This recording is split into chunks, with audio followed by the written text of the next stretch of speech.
Loving our enemy. We'll do that.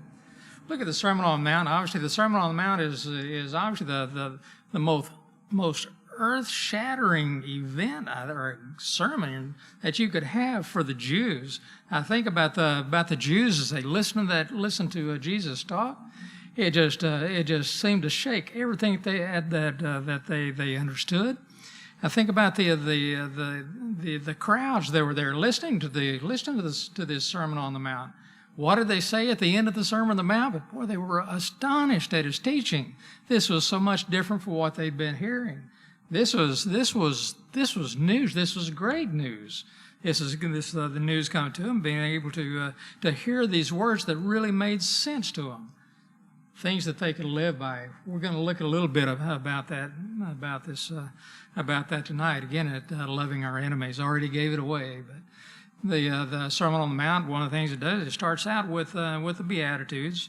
The Beatitudes being the blessed bees, the Greek word for supremely blessed. Listen to the definition of this in the Greek. Listen to what that definition is, and think about that Sermon on the Mount again. We look at all these teachings on the Sermon on the Mount. Look what's going to be the result of us reading and studying the Sermon on the Mount.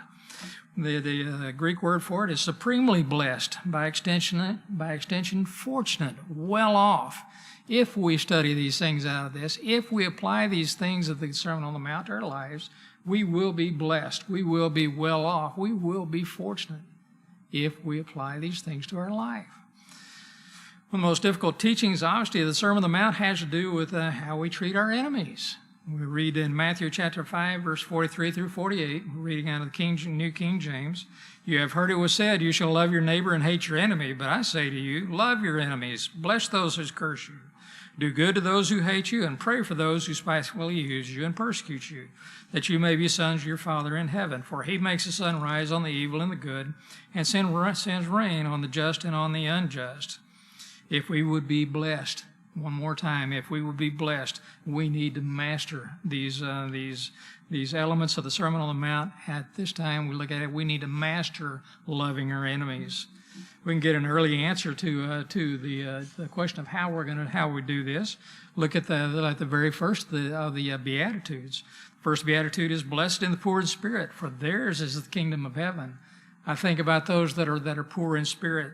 Those that are poor in spirit are the ones that realize that there's nothing I can do on this earth to get ahead. There's nothing that I can do to get to a point where I'm going to be self-sufficient or rich or whatever it happens to be.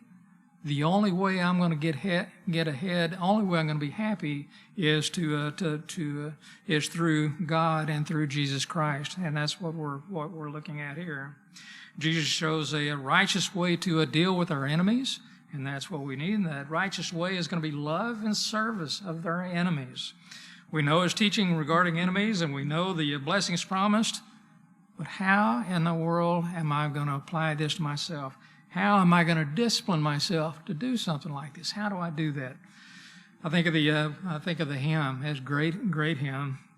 I think of the hymn, "Oh, to be like thee, blessed Redeemer." I think of that thing. I think of every Christian look out there. We look at something like this, that sing this hymn. "This is my constant and longing prayer. Gladly I'll forfeit all of life's treasures, Jesus, thy perfect likeness to wear."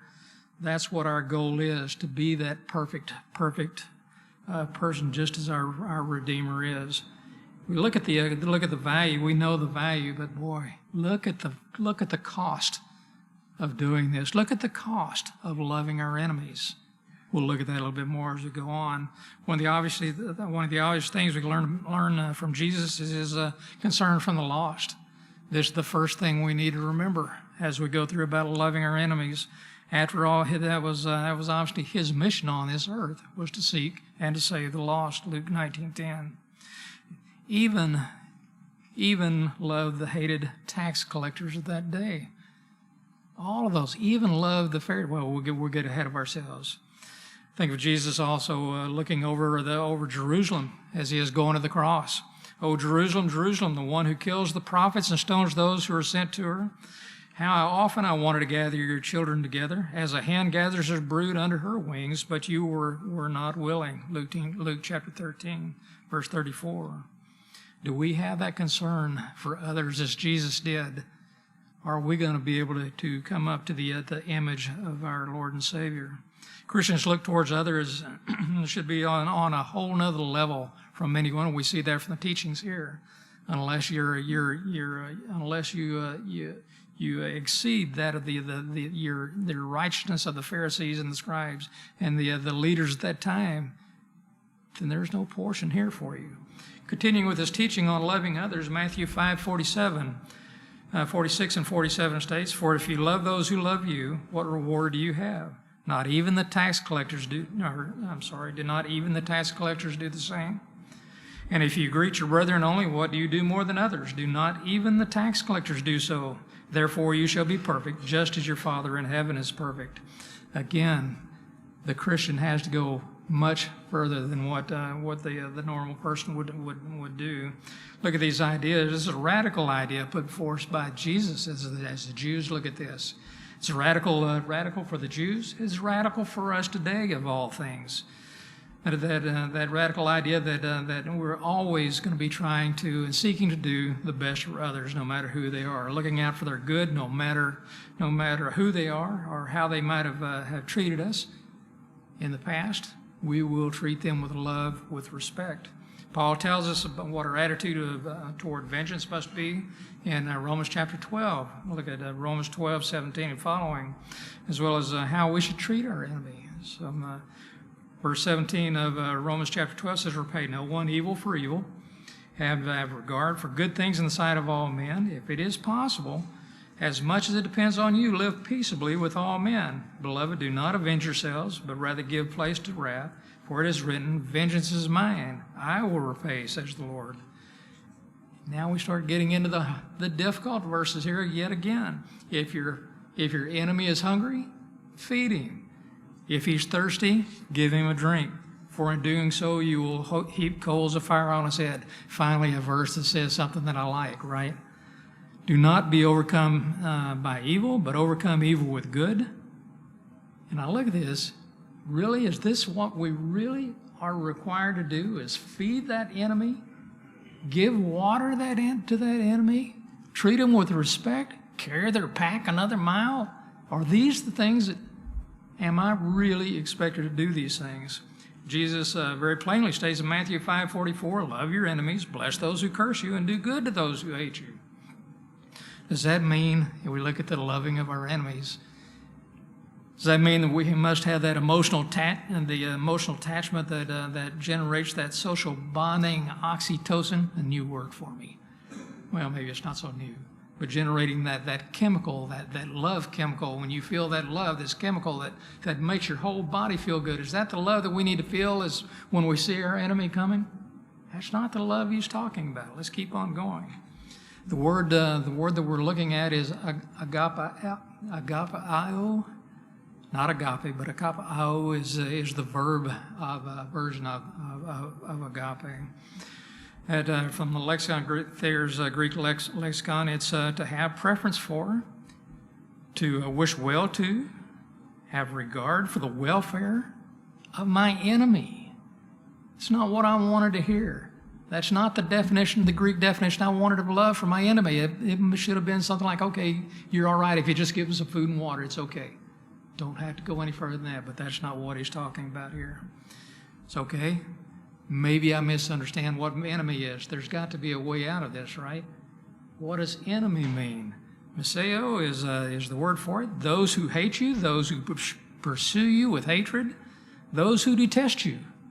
No, an enemy is still an enemy. It's still the same words. Not any help here if you're trying to get out of trying to help your enemy. Not only that, but also those who despitefully use you, and those who persecute you. All of these people. Still, I wonder about those people in James. Those people of the diaspora. What about those people that were run from their homes? They were persecuted. What about them? They still had to love these people that drove them off.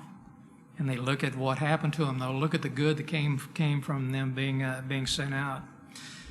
Some other things I think about with our enemies. What happens if I see my enemy's house catching on fire? What happens if I see a burglar coming into their house? They're finally getting what they deserve, right? Obviously not. Obviously not. If I see that these things happening, then I look back to Proverbs and it shoots me down again.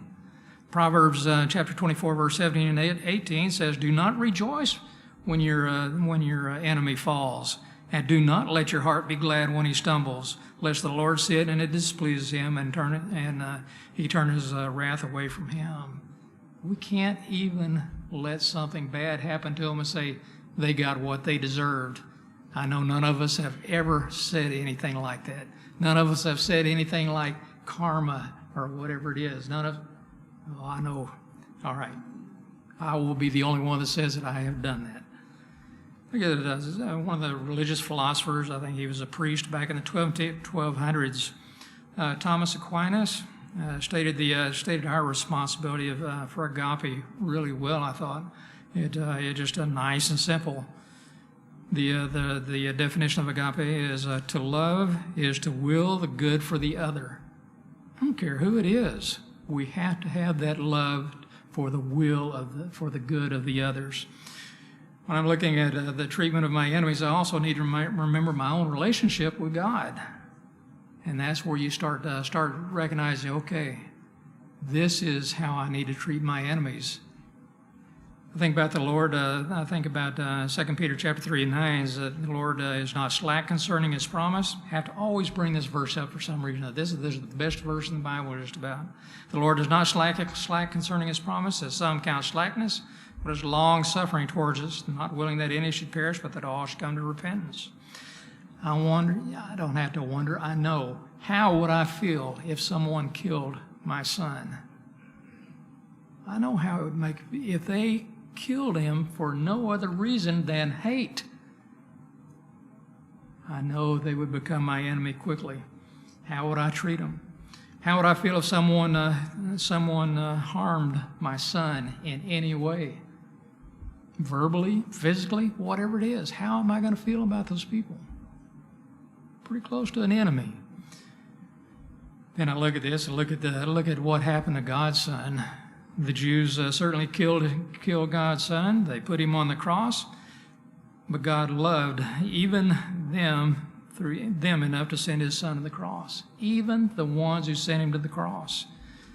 Not only that, but allowing them to curse Him, to beat Him, to put that crown of thorns on Him, to spit on Him, to mock Him, make Him carry His own cross, and then hang Him on that cross, mock Him more. All the things they've done. How could God do that? God loved us. This is the omnipotent, all-powerful God who has the power to create and destroy at His word, and yet He allowed His Son to go to the cross.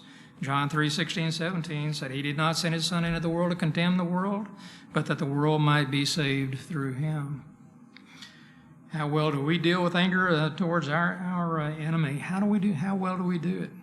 Matthew 5:21-22, Jesus in the Sermon on the Mount again states, "You have heard that it was said of old, you shall not murder, and whoever murders shall be in danger of the judgment. But I say to you that whoever is angry with his brother without cause shall be in danger of the judgment." Anger in this verse is defined as is to be provoked or to arouse to anger. It's from the root word anger of all things. Movement to or agitation of the soul, any violent emotion. Verse 22 of that same chapter 5 states anger without cause. Okay. Again, from the Greek, it means to do something inconsiderably, without purpose and without just cause. And I think that's what we looked at a while ago. Someone that does something like this to my son, my child, my wife, my family, my friend, my church, whoever it is, without cause, I have the right to hold them as an enemy. No, I still don't. The verse implies there are times, though, when we have the right to be angry. What does that mean? Ephesians 4:26-27 states it explicitly. "Be angry and do not sin. Do not let the sun go down on your wrath, nor give place to the devil. Same Greek word as we had a while ago on angry. Same word. But with Jesus' teaching on the Sermon on the Mount, the anger without cause is that inconsiderate anger, that anger without a just cause. That's the unrighteous anger that we have to look out for. And in all of this, I keep pointing back myself to understand what anger is. Can I be angry? Yes, I can be angry. Jesus was angry. Paul was angry. We see these things. But look at the anger. Look at that anger. Now then, let's figure out how can we be, what's an easy way to know how can I be angry and not sin? How am I going to do that? Let's do that. To start out this study, I love reading these little books. This one was on loving your enemies of all things. I thought, well, this ought to be a perfect one by Arthur Brooks. It turned out, the first chapter was great, talked all about loving your enemies and so forth. And then it moved on a little bit further, and it was a political book of all things, talking about the Congress, talking about the president, talking about all these things.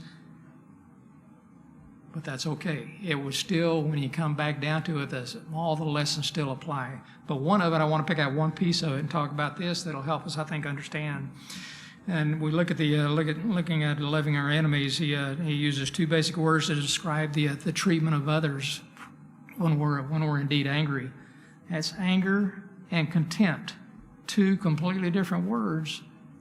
And sometimes we don't distinguish between the two, especially when we're upset at somebody for hurting someone or doing something that's evil, the way we look at it. As with a particular word and for love in Greek, let's look at the difference between these words of anger and contempt as well. Anger has its place, but not so for contempt. I don't know of a place for contempt anywhere, especially in light of what we've seen so far.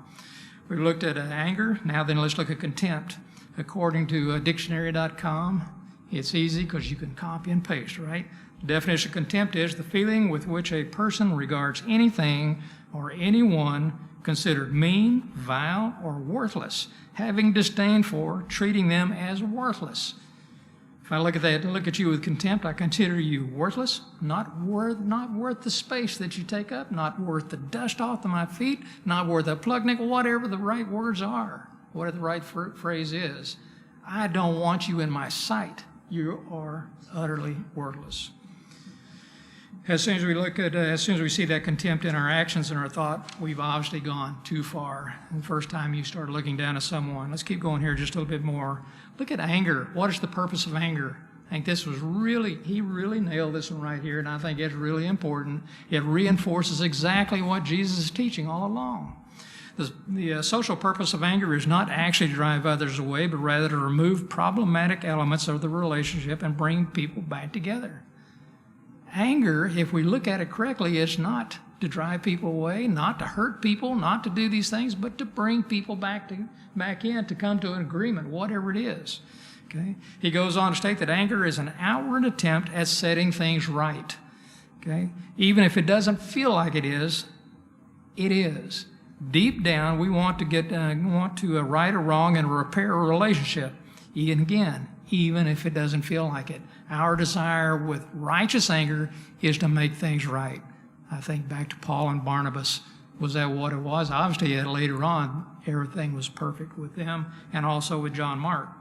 Now, the difference between anger and contempt is that while anger seeks to bring someone back into the fold, contempt seeks to exile. It attempts to mock, shame, permanently exclude from relationships by belittling, humiliating, and ignoring. So while anger says, I care about this, contempt says, you disgust me. You're beneath caring about. All right, so we understand those two words pretty well. All right, now then let's just drive it home with an example here. He used an example of a psychologist, a marriage counselor. Okay, the marriage counselor said, I can tell you, when I'm sitting down talking with a couple, after 1 hour, I can tell you with 97% probability if they're going to get a divorce within 3 years. How do you do that? Obviously watch them. But how did he do it? By watching them, all they had to do was sit back and listen to them. If they found sarcasm, they found sneering, if he found hostile humor. All right, here's the hard one. Worst of all, eye rolling. If you catch yourself eye rolling when somebody says something, or somebody's walking up, or whatever it happens to be, instant sign you better back off and think about, is this eye rolling? It says, I'm better than you. You are worthless again. So next time you catch yourself doing any of these things, think about what you're doing. You may be losing the only chance you had to make a difference in that person's life. Okay, now that we have a handle on agape versus hate and anger versus contempt, we can look a little bit at the impact of both. We know what it is already. When we respond to any action or word against us or toward another, we have two choices in the matter. Okay, we can answer in anger or contempt, or we can answer in other ways. Other ways such as understanding and patience and empathy and humility. If in contempt, we know what the outcome's going to be. We can pretty much guarantee that whether we want it or not, we're most likely going to drive them away. We're going to drive them away into further anger and further resentment. There will be little chance of reconciliation and understanding. Proverbs chapter 15, 1 and 2, you know the verse. Soft answer turns away wrath, but a harsh word stores up anger. Solomon tells us of the wise versus the foolish response also in the next verse. The tongue of the wise uses knowledge rightly, but the mouth of fools pours forth foolishness. A soft, thoughtful, considered answering, one with understanding, patience, and empathy, and humility will open up an opportunity to resolve that issue and draw the enemy closer. Okay, now then, we've been given the knowledge through the Word. We've reviewed it here for the last few minutes, and now that we have the answer also on how to answer wisely, if we're trying to bring about change for good, we will speak without contempt. We may speak with anger, but remember, we're trying to draw that person, whoever it is, to come back in. It's real easy to say. It's really easy to say these things. I tell you what, as we get out and we try to, and we watch ourselves, it's real good. We know exactly what we're doing. The anger, we got it under control until somebody steps on our toe somehow or another, whatever happens to be, and then it comes out. I think we'd talked a couple of weeks ago about another story about how that happens. But we need to be careful. We need to be ready. We need to meditate on it and realize contempt. Look at the signs of contempt. Look at what anger is, and remember those things. We'll close out with a verse in 1 Corinthians chapter 13, verse 4 through 7 from the English Standard Version. Love is patient and kind. Love does not envy or boast. It is not arrogant or rude. It does not insist on its own way. It is not irritable or resentful. It does not rejoice at wrongdoing, but it rejoices with the truth. Love bears all things, believes all things, hopes all things, and endures all things. I hope this lesson will help you and benefit you as much as it does me, just to go back and review these things. You know these things, but we have to be reminded sometimes. This time we're going to go ahead and stand. We're going to go ahead and sing a song of invitation for anyone that might have need. If you have needs of the prayers of the church, please come at this time. If you have need for any other need, please come as we stand and sing.